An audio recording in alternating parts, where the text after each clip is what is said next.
to the Supreme Being, the Causal Logos, the creator of all that is, to the great architect of the universe, Heavenly Father, Heavenly Mother, to all the great ones, all the great spiritual teachers, to Holy Master Cho Koksui, to Buddha Padmasambhava, to the Circle of Seven, to Robert and Earlyne Chaney, to Master Astara, Lord Kuthumi, Lord Rama, Lord Zoser, to the Astarian hierarchy, to the Lord Yehoshua Bar Miriam, the Lord Christ, to the Holy Mother Mary, to Lord Kuan Yin Buddha, Lord Gautama Buddha, to all of our celestial guides, our angel guides, our spiritual guides, our higher souls, to Sanat Kumara, the Ancient of Days, the Lord of the World, the Solar Logos, Lord Amen-Ra, to the Universal Logos, the Central Spiritual Sun, the one about whom naught may be said. We humbly invoke for your divine blessings. May we be a channel through which thy holy ones approach the world. May we be a center of the radiation of thy power. Teach us to travel light, that we may better gain the heights, break the bonds that bind. Teach us to give ourselves entirely to thy service, to attune ourselves to thy will. Teach us to lay down the small personal life for the greater cosmic life, and to love with the love of God. In full faith. Tat tat so. Om tat tat so. Okay. So here we are, December 2nd. Castles in the Air, 4th degree, lesson 2. Here we go. Point of total recall. During your soul-stirring journey into Borderland and the ascent back to Highland, you become hauntingly aware of being mysteriously familiar with your surroundings. Before you round a corner, you feel a strange sense of knowing what is to be found there. The knowing is not clear, only a vague, groping, sensing, until suddenly, one day, all the stored-up memories flood in upon you, awaiting your recall. Your consciousness opens to touch the point of recollection, revealing in one blinding flash the clear memory of all the happenings of your sleep life. How frequently, when on earth, did you awaken with a dull sense of forgetting a precious memory, unable to recall a scene that will not come into focus, a song, a conversation, a lingering memory, hanging vaguely on the tip of your mind just beyond the range of recall? Soul enrichment through listening now to the still small voice. Those unnumbered moments when one seems to respond to misunderstood whims, an impulse to be at a certain place at a certain time without knowing why, the outpouring of words you seem to have heard or even spoken before. So many moments, abounding in such mysteries, when the mind has tried in vain to probe the depths, so many impulses unexplained, so many half-remembered dream missions, so many ungratified, little understood cravings of the soul, a strange hungering for some unknown sympathy. Suddenly, the scenes around you become as familiar as the streets of your hometown on earth. Suddenly, in one vivid moment, half the mysteries of your life are explained. All these come vividly alive as the stream of recollection floods the consciousness. The key to the enigma is found. Suddenly, earth life seems the sleep life, the unreal, the shadow. No more vague, disturbing memories. Here, answers follow queries as naturally as fruit follows blossom. In the vast treasury of the mind, undreamed of revelations and possibilities abound. Priceless tablets of the past await remembrance. In the dark abyss of memory life records of eons and epochs of long ago, before time was, when the soul began its genealogy. As the floodgates are gradually lowered, the consciousness traces every step of the long pilgrimage. Secrets unfold which are too infinite for the ear of earth. Now, the wings of the mind, once fluttering hopelessly against the barricades of matter, soar into majestic realms of vivid reality, remembering that which the mind of earth could never bear, piercing the shadows which shielded understanding like the glass we saw through darkly. And all is clear now. Now it all comes back. Now, an entire lifetime of sleep memories come incredibly alive. Now you know the reality of what once were only dream happenings, the magical moment of total recall. Now you remember the times you visited the astral, the home you helped create, the enchanting hours spent with lost loved ones, and you remember nothing is lost forever. All you ever lost is now regained, and you wonder why you ever grieved. If only you could have brought these memories through to conscious recall while yet in the body, how much misery and loneliness could have been escaped. For a moment, deep resentment at such irony floods the depths of your bewildered soul until, stealing through the bitterness like a mellow ray, there comes a more subtle point of recollection, which reminds you it was for such tests that you returned to Earth, and you finally concede that, had such astral memories been yours, life on Earth might have been even more lonely, more confusing, more difficult, more unendurable. And with such a present downpouring of light and joy, you ultimately admit that, after all, the divine spirit is aware of our highest good. The road to astral Astara. You reach your point of recollection as you and Zoser are walking leisurely toward a city nearby your home. Zoser explains that it is the city of astral Astara and that your home is here in this beautiful region. It is located high on the highlands of the astral, near the border of Summerland. You are following a pathway along the banks of a river that runs through the city. You are temporarily overcome with the insurge of memories and mental power. Zoser suggests that the two of you tarry a while on a seat beside the path and continue your discourse. A thought strikes your mind. How did the popular notion start that the dead sleep for millenniums? You inquire. And Zoser explains. Those who sleep. Why is spiritual knowledge necessary for our own soul's welfare? Many entering borderland, utterly ignorant of its presence and its laws, require enlightenment to grasp that they are dead. Once they do, they are filled with terror, lest they be plunged into the outer darkness or sent to the blazing depths of torment. These misguided ones need to be gradually led into the light. Paul said, "We shall not all sleep, but we shall all be changed." Such a teaching implies that some will sleep. Now, who are these sleepers? These are the souls who, during earth life, became strongly convinced that after death, they would sleep for millenniums until the great day of judgment. They will not accept that their death sleep has been of short duration. They are convinced that thousands of years must have come and gone. Many believe so firmly. They actually pass into a state of slumber. While they remain so, they can be reached with teachings and suggestions before their sleep automatically terminates. Other sleepers are souls who, during earth life, dream of a heaven world where they enter a state of repose, never to face a problem, never to meet a conflict. Their heaven is symbolized by a place where they rest in peace until the last trumpet sounds. The sound of the trumpet is, of course, symbolic, but the resting state is real enough. It is not sleep, but a repose of the soul in a zone of illusion very near that of earth. In their peaceful state, they are aware only of rest, peace, contentment. They remain in this half-aware state only until their souls, responding to the new energies of the astral world, hear the sounding of the last trumpet, the call of their own soul to a higher awakening, usually only a brief interlude. At the time of their rousing to full consciousness, responding to the soul call, the sleepers leave the shadowy valley of rest to take up life in earnest on the astral. We shall certainly not all sleep, but we shall indeed all be changed.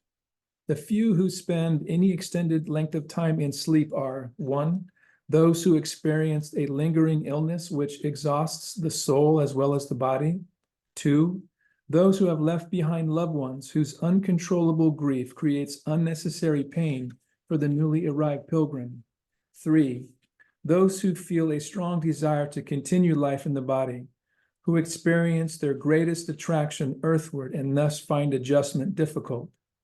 Even for these, sleep is not long.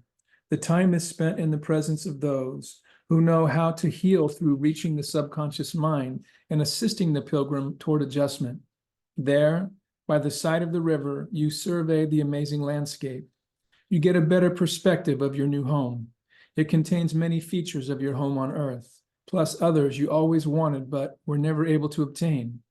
You can't imagine being more happy with your present abode, but you want to know just how it came to be there, waiting for you, the home of your dreams. Speak to me of homes, you now ask of Zilsar, but he replies, first, let me continue speaking of life in borderland, the better for you to understand life here in the highlands of the astral. It is difficult for the new arrival to discern whether the pilgrim produces the house or the house the pilgrim, unless the teacher speaks first of homes and lives in borderland, and of the soul gradually rising from one plane to the next. Light in the plains. Human beings conceive of light simply as the opposite of darkness. Its vibrational qualities are not of importance. Darkness, to those on earth, means a lack of certain vibrations by which the retina of the eye registers the presence of external things. The same is true of Australia. Those in the dimmer regions are those who lack the sight sense faculty to perceive certain vibrations. With the development of these spiritual faculties, that which was invisible becomes visible. There is a definite vibratory relationship between a spirit and that spirit's environment. Does everyone on the other side see us Earthians? Borderlanders see those on earth only through a mist. Only those who turn their attention earthward to serve those that have left behind will learn how to focus their sight to clearly discern earth scenes. They must learn how to adjust their vision to accommodate the light of earth. They see the spiritual body much more clearly than the physical. When they speak to those on earth, they speak up to the inner spiritual ear, but they can hear earth's sounds and can even discern thoughts at times, since thoughts are of the spirit. Borderlanders find joy in performing missions to earth, though such missions are frequently more difficult for them than for highlanders.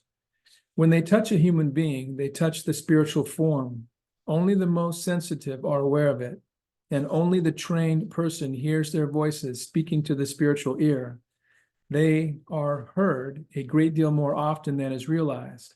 However, not as physical sounds, but as subtle mental impressions. As one progresses higher, sight perception adjusts to sustain with ease the prevailing degree of light. Let us say one is ready to graduate from Highland to Summerland. In Summerland, it will require a while for your visual perception to accommodate itself to the higher frequency of light. Once this is accomplished, when you make return visits to Highland, you find it dimmed and you must adjust your sight sense accordingly. Such an adjustment is fairly simple. However, journeys into Midland, Borderland, and Earth itself require considerable adjustment. Each plane's darkness increasing with your downward flight. Human beings who radiate a light about themselves are easily seen and contacted, whereas those whose auras are dimmer are difficult to perceive. If Etherians from higher spheres do not possess higher intuitive faculties than those of sight, it would prove exceedingly difficult for them to approach Earth and to aid those with dim auras. But they do possess extrasensory powers and discernment. When Etherians from higher planes descend to borderland, they are invisible to the inhabitants unless they desire to be seen. They have the power to make themselves visible whenever they desire to do so. Even so, some see them better than others. If borderlanders journey too far into higher, brighter realms before their time of graduation, they experience an exhaustion of life force, which forces a retreat to the lowlands. Some can penetrate higher than others. Some also see into the light better than others, discerning the beings, scenes, and glory awaiting their arrival. How would you describe a wasted incarnation? Homeward, pilgrim. Borderland is filled with those who remain attracted to earth. They made little spiritual progress during incarnation. They are not the wholly bad. Rather, they are the vacillating, aimless souls who frittered away their opportunities and made no use of them. Or They may be restrained from ascending by affection for their loved ones and an affinity for their pursuits. Thus, they prefer to remain near the earth sphere. In addition, there are the younger souls whose spiritual education is still unfinished. They are in the course of elementary training. There are those too who have prematurely departed Earth and, through no fault of their own, still have much to learn before they can progress. The average newcomer dwells a while in the midlands of Australia, bypassing borderland, but pausing before entering into brighter highlands. Zoser explains that since you are an Astarian, your first home is in the city of astral Astara, the city you can see from the balcony or rooftop of your home. He indicates that you may depart for Summerlin if you wish, but he strongly suggests you remain a while in Highland, and you readily agree, since it is nearer Earth and your Earth loved ones. He describes how mortals build their first home in Etheria, largely by acts and deeds performed while on Earth. The silent work of construction begins during early youth and is continued during your mortal life, each act producing a corresponding effect upon the structure.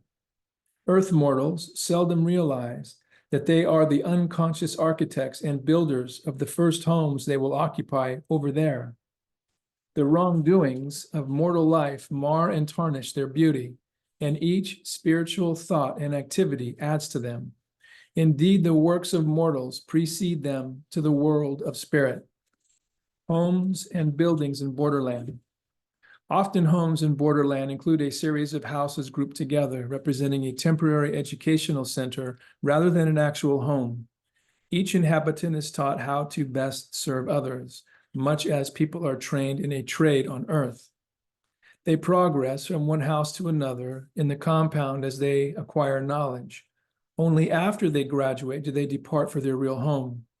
In the interim, all is not training, to be sure. Rather, much of their training is in the form of happy excursions abroad in the new life, learning the relationship and kinship of all life. They observe that although trees and landscapes are similar to those of Earth, still there is a responsiveness to the buildings, to the birds, even to the people that is not apparent on Earth. Each individual's mental atmosphere has a unique effect upon clothing. Although all pilgrims in any certain home wear clothing of similar quality and texture, the colors and hues are modified according to individual character. Facsimiles of earthly homes and cities. Is Earth the only plane where deception is possible? In the city of Los Angeles, there are beautiful homes, gardens, lakes, as well as very poor sections, all coagulated to form a metropolis. There is a facsimile of Los Angeles in the zones of borderland, interpenetrating and overshadowing the Earth city. This borderland city has its poorer sections as well as average dwellings, neither beautiful nor ugly. Superimposing the borderland city, there is a third city residing in the midland plane of the astral. In this city, there are only beautiful vistas. There are no poor sections. But of course, on the astral, where one lives in the city is not determined by class, race, or discrimination of any kind. It is determined by the soul of the person and the thoughts and behaviors habitually practiced while on Earth. So long as people live and think undesirable thoughts and habits, there must inevitably remain undesirable areas to which they gravitate in borderland. When people have risen mentally and spiritually above such things, the corresponding areas of the lower spiritual spheres will cease to be. Another Los Angeles in Highland is situated over the borderland and midland of Los Angeles, each city becoming more spacious than the other, more beautiful, more purified, more ethereal. Homes in midland. Mortals should fill their earth lives with good deeds, should bear with courage their belief in eternal life, and speak fully of their convictions, lest by failing to do so and shrinking from criticism, one looks back from over there with stinging remorse for having lost such golden opportunities. Homes in Etheria reflect the character of those indwelling them. Although fairly permanent, they are quickly modified according to the wishes of the occupant. Time has no effect on buildings. They neither crumble nor decay. Their duration depends completely upon the wills of those who created them. They need not be demolished to be modified, but structural changes may be made while buildings stand. What is required to create besides thought? Thought is spirit substance in motion. An idea, on the other hand, is a static form of spirit substance possessing the quality of enduring principles. Every spiritual plane object is the expression of some thought. Every bird, tree, landscape, home, temple is the result of some action of mind upon particles composing the atmosphere. Therefore, houses and gardens and organic life of every variety become objective with the spirit. A spirit may acquire that which one is capable of mentally visualizing. Such power is gained only as one becomes accustomed to the laws of the spirit spheres. Whether one inhabits a hovel or a mansion in the higher spheres, one's home and surroundings reflect one's individuality as a mirror reflects physical appearance. While on earth, where you live is unfortunately still affected by your class, sometimes by your race, and by other circumstances in your life. But in the world of spirit, you are surrounded by and reflect a picture of that which you are. One who is poor in spirit finds oneself correspondingly in poverty in one's environment. Every act of kindness, compassion, love, mercy, beneficence results in the greater beautification of the home or landscape. Mansions in Midland are sometimes the exact home which the human being dreamed of possessing while on earth. If you analyze yourself spiritually, you may come to understand that which you will inhabit in your afterlife state. In such mansions, there are rooms in which you entertain friends. Other rooms are dedicated to hours of study. And again, there is a chamber apart, sheltered from every eye, where you withdraw to be utterly alone. Such moments may not be shared even by the dearest love. It is in such a holy of holies that you will retire when contemplating your inner life. When you desire to commune with those on higher planes, or when you desire to feed your soul with the spiritual essence from higher sources for which you constantly hunger, these are personal, sacred chambers wholly dedicated to your spiritual evolution, where cleanliness is next to godliness without a broom. In such homes, there is always cleanliness, for dust and dirt have no part in such beauty. There are no noxious insects, intruding odors, or thieves. These estates open out onto the landscape itself. Any enclosures are not to shelter you from the environment, for why should you shelter yourself from heaven? Enclosures are simply for personal comfort or occasional withdrawal from others. Many rooms in such mansions have one complete side open to the air and landscape. The roof, transparent and of prismatic hues, is often supported by stately columns entwined with flowing vines. Having said that homes are built by thought helps us realize that actually in some way earthly homes are built by thought also, but with this difference. On earth, you think out the plan of a home, then employ an architect who draws the plan of the flat dimensions on paper. After the plan is completed as a blueprint, the builder and contractors construct the home of Earth's materials, its bricks, clay, cement. On the astral, Australians also think out the plan for their homes, then build them of the substance of etheria, the matter of this plane being so tenuous that it can be molded by the action of the mind. We also create materials here on Earth, except that we use machines. If one needs brick over there, one fashions them from the etheric matter of his or her plane.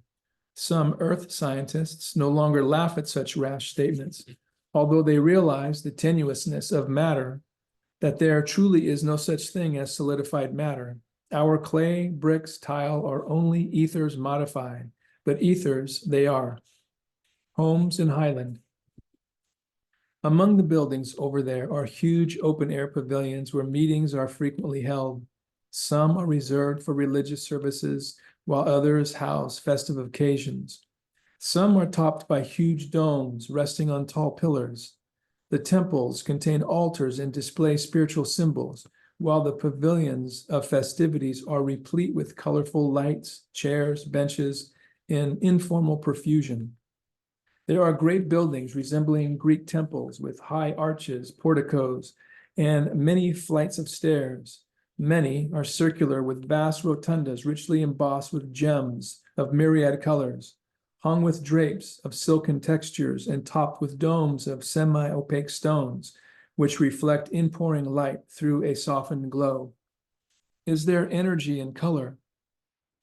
In every building, color is blended with color, softly harmonious. In some, the effect is exhilarating, in others, tranquilizing. Precious jewels, metals, ornaments, pedestals, hangings of shimmering materials are common. From rooftop, observers look afar into vast glories of higher lands, or enjoy the lakes, woodlands, flowers, rolling hills of one's own sphere and highland. Around many buildings there hangs a curious golden mist, not one which obscures, but rather bathes the atmosphere in heavenly perfume. There are faint blues, pinks, purples, golds, blending in amazing tones.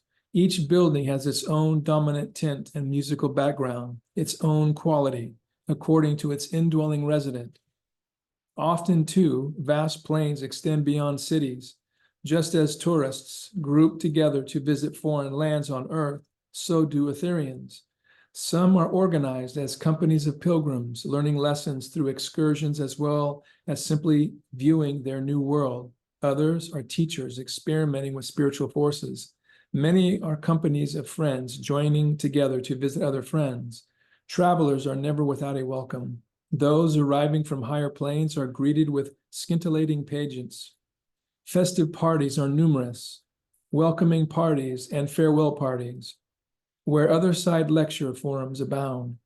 Visitors from higher planes always bear serious purposes. However, and before departing, they invariably teach of their lives and homes in brighter spheres. Frequently, they are on missions to the lowlands. Never do they depart without imparting blessings to the inhabitants, whose lives are enriched by such contacts. Travel is often by aerial flight, sometimes via the slower method of walking the vast highways of the plains, sometimes both. Shrines are frequent along such highways, resting havens as well, and fountains of prana-filled waters. The lakes around which cities are built are busy with boating excursions, and it is via this method that visitors often arrive, frequently coming vast distances. Great mansions grace the lake shores. There are countless wooded areas, not wild nor unkempt, but abounding in wild flowers and birds with colorful plumage. Statues, shrines, summer houses, benches, pathways, magnificent trees, flowing vines, musical books, green glades abound. From rising hilltops, other cities may be seen, gleaming like diamonds in the distance. There are spaces of ground paved with alabaster, appearing much as a floor of flaming glass, not as flames of earth, but of moving, flickering rays of light and shadow. Some buildings are busy communication centers, receiving messages from all spheres, both lower and higher, and dispensing them according to their destination, or acting upon them if service is asked. Points of coordinating and expediting, as it were. Indescribable gateways stand before many homes and public buildings. They reflect the glory of the inhabitants within. High pillars on porches seem to consist of liquid stone, the colors swirling and constantly changing so subtly that the eye discerns not the moment of change. Many roof domes seem to be of crystal, the better to diffuse rays of light into halls and rooms. On the walls in some homes are pictures which slowly change under one's concentrated scrutiny. Close observation reveals that they are reflecting scenes occurring on other planes. Some depict scenes on earth, others reflect ceremonies being performed on higher planes. Building now. What are the sources of service lumber? Much work is done building and preparing homes for those yet on earth. They must be constructed not mechanically, but according to the growth or service of the person. The structures are raised in glory or in squalor according to the vibrational quality of the essences emanating from the tenant to be. one's thoughts, words, actions, motives. These essences create an actual substance which, together with the natural substance of astral matter, is captured by astral souls and woven into the solid structure of your afterlife abode. You find yourself, when finally departing Earth, in a hovel or a palace, depending on the spiritual record you write on Earth. Homes, like garments, are fashioned from solidified thought substance. Some are more substantial than others, being created of more powerful thought force. Architects of Earth often remain architects and builders over there, but they erect their buildings through a different process. They delight in molding a mansion of beauty for some strong, sweet soul still dwelling on Earth. Sometimes the process is slow, since its lines must follow a beauty symmetrical with the beauty of one's thoughts. Remember, every moment of your earth life, you are building your home in paradise or in borderland. Master workers execute its design according to the concept of your thought substance. It is natural for a person to be subconsciously react. Oh, what a beauty I must be creating over there with the thoughts and deeds I am performing now. Often, acts of which we are piously proud are disregarded completely over there. Yet some people act or word completely forgotten by us as being insignificant, shines out with purity and luminous beauty. Here, when we create a material object such as a home, it must first be designed in our minds, then brought to reality through the work of the hands. It remains until the ravages of time destroy it. Over there, builders construct a thought form of a home and clothe it with spiritual substance, weaving the ethereal substance into tangibility. Thought is the creative force of all things, whether here or there. All worlds, universes, suns, moons, and stars were created by thought. Such thought creativity is beyond our conception now. But when thought operates at its highest potential, it becomes tangible substance. Under the impact of thought force, such substance can also melt away. Is there a limit to one's thought power? That which is created by the great architect of the universe cannot be affected, however, by the thoughts of humans.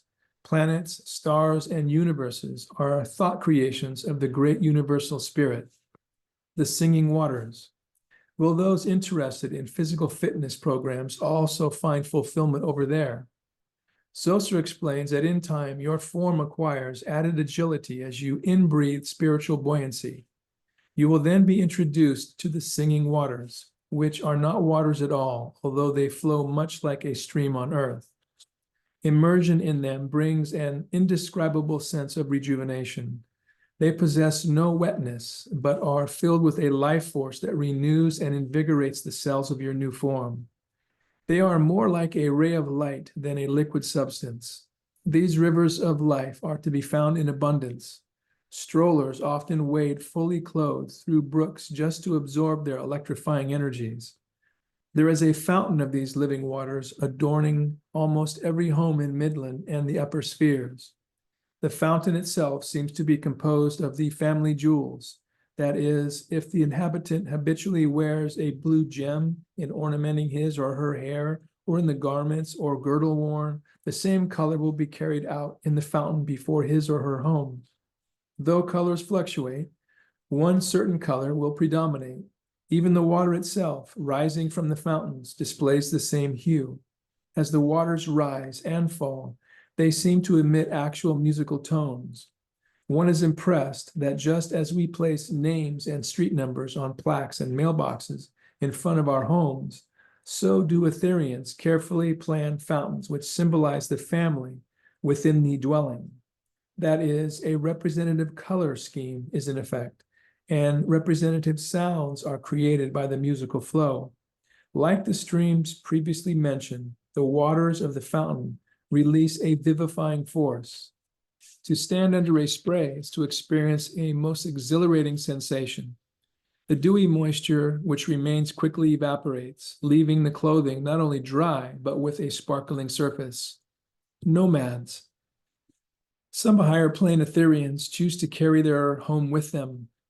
That is, they require no fixed habitation, preferring to roam at will where challenges can be found and where there are spiritual missions to accomplish, much as Jesus and the Buddha did while on earth.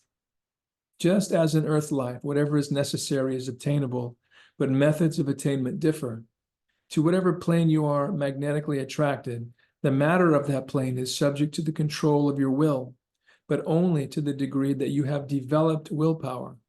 All that you desire is immediately subservient to your wishes, if you can mold the matter to your desires. A home over there is truly a home not made with hands, but to attain all that you desire, it becomes imperative that you develop the spiritual powers you may have neglected while on earth. It is only then that one usually comes to the full realization of how poor in spirit they may be, and they feel remorse that they so neglected spiritual schooling and the unfoldment of spiritual perception. For your objective life over there is gauged by the quality of your subjective perception and powers. Flowers. You marvel at the beauty surrounding you and long to return to earth to bring enlightenment to those left behind. But Zoser soothes your impatience. There is much for you to learn before you can speak to them with wisdom, and communicating is far more difficult than it would seem.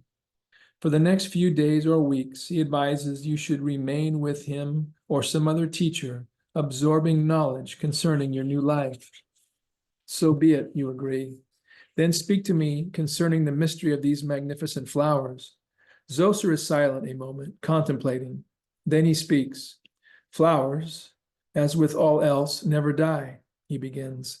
Incredible, a thought strikes your mind. If flowers never die, what need is there for continued creating? And Zoser explains. Is this essence cycle one of the proofs of immortality? Nothing is wasted in Etheria. Old flowers never die, they just fade away. They actually never become old, but when different floral arrangements are desired, previous bouquets simply vanish, but the essence of which they were composed returns to its source. All things are living. There are no inanimate objects. Also, changes in gardens are constantly desired, or a gardener seeking a challenge to improve his or her handiwork will desire a certain flower bed to vanish so that a new view may be created. It is not that flowers, once created, simply stay eternally. It is that once the need of them is ended, they revert to the essence from which they were created.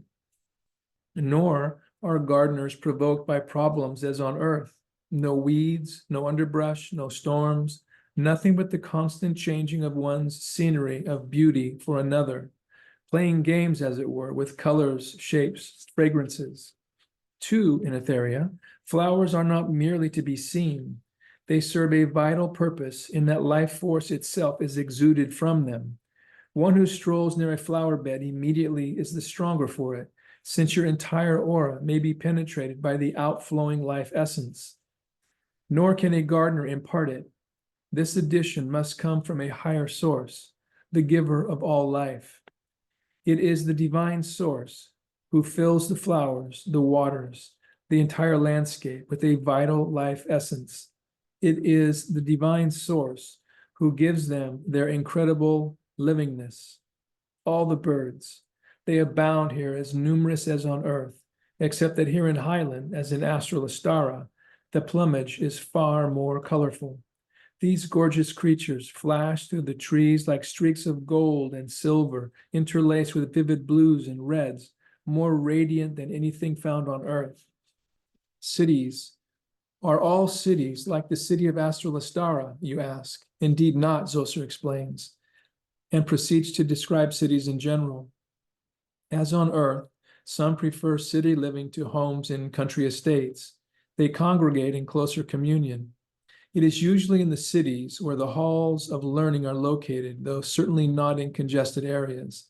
Buildings occupy large tracts of land, even in the midst of cities, not to provide parking space, but to be surrounded by spacious grounds and gardens. No city on earth compares with cities in Midland or Summerlin. Actually, cities are not centers of industry, smoke, traffic, clatter, crowds. Rather, they are simply a cluster of certain buildings, each surrounded by gardens, pools, walkways, benches, magnificent trees, rest areas. Usually, a city is planned to diverge outward from a hub, much like a wheel, with broad thoroughfares leading toward the central building. This central building could be called a temple of the seven spheres, a church of all faiths. It could well be called a city in itself, in that it houses the cathedral of the Christian, the mosque of the Muslim, the shrine of the Buddhist, the temple of the Hebrew, the temple of the Hindu, the temple of the Taoist and Confucianist, the temple of the goddess, and the nature temple of the nature worshiper, and so on. Not that these religions are still practiced as on earth. Rather, the sanctuaries are places of meditation where the saints of these religions are honored. The principal center among these is the mammoth arena where all gather to worship the one Father, Mother deity, where saints and teachers from the higher spheres appear from time to time to speak of life where they live and the spiritual laws pertaining to their planes, or to impart blessings. Spreading outward from this center are buildings devoted to learning various arts. These halls of learning serve all those dwelling in the outlying community as well as the city. Each city is composed of its own centers of learning, and each serves the residents of its sphere. Among the schools are the Hall of Fabrics, the universities of the arts, such as painting, sculpturing, lithography, metallurgy, the colleges of literature, of science, of music, of design. The city palace, occupying an important place near the center of a city, usually stands the residence of the chief angel. All buildings have roadways that connect sooner or later to this abode. Over all, there abides a sense of unity, of love, of family, for each city houses only those equally evolved, though all are not endowed with the same degree of character qualities. Some may need further development of patience, love, control of temper, greed, jealousy, or lessons in identifying emotions and expressing them in healthy ways. Yet all have attained an equal level of soul evolvement. Love must be adapted to the wisdom of the personalities involved. All these topics in this lesson, discussed in general, will be explained in detail in coming lessons. You now ask, Zoser, how celestial Astara differs from astral Astara. Before you learn of higher things, Zoser cautions, you must learn first of life in the dark regions, those known by those on earth as the hell zones. Not that you will linger upon such teachings, but that you will learn of them once and for all, the better to understand life and learning as the soul ascends the stairway to wider heavens.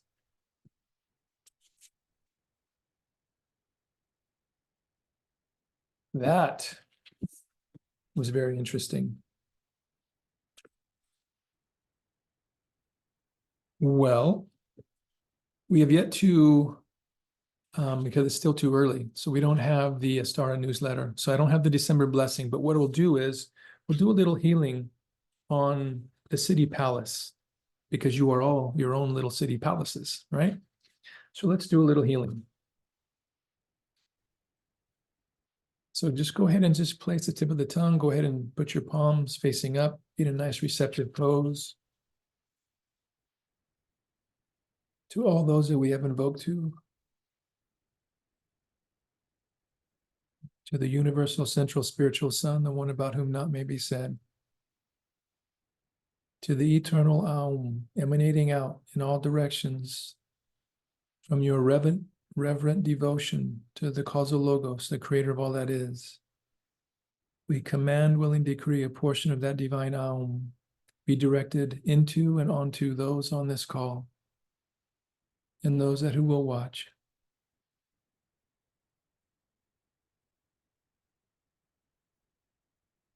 Their mental body, astral body, etheric and physical, purifying with unconditional love.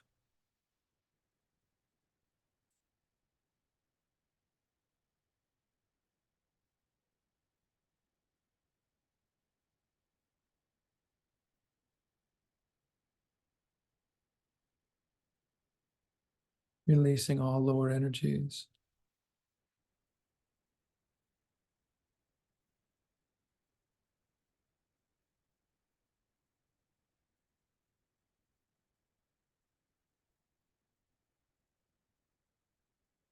May this divine eternal Om identify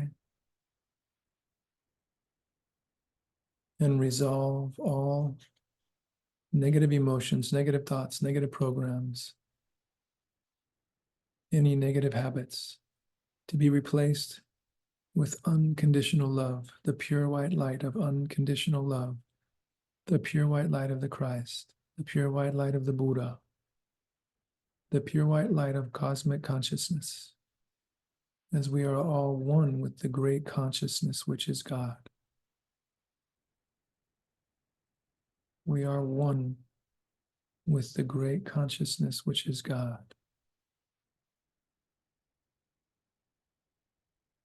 May all be divinely purified, the head, the arms, the body, the legs, the feet, the earth below the feet. You are all one. We are all one with the great consciousness which is God.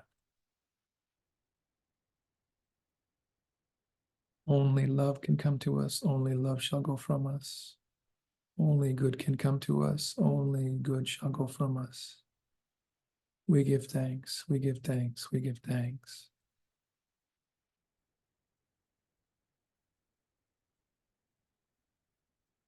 These blessings continually manifest for the next 48 to 72 hours, spiritually, mentally, emotionally, physically, cellularly, atomically, subatomically, into every particle of your being.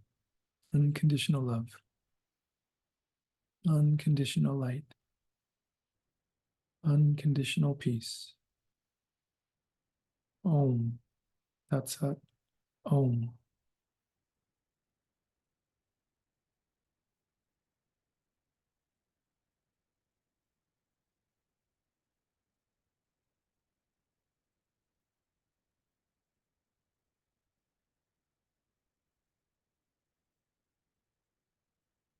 Namaste, beautiful, beautiful, precious souls. Thank you so, so much for joining. We'll see you tomorrow. The blessing of the prayer petitions. And then we'll see you next week, or we'll see you Wednesday, and then we'll see you next week for the blessings of prayer and meditation. Okay? Have a beautiful rest of your day, morning, night. Thank you so much. Namaste. Thank you.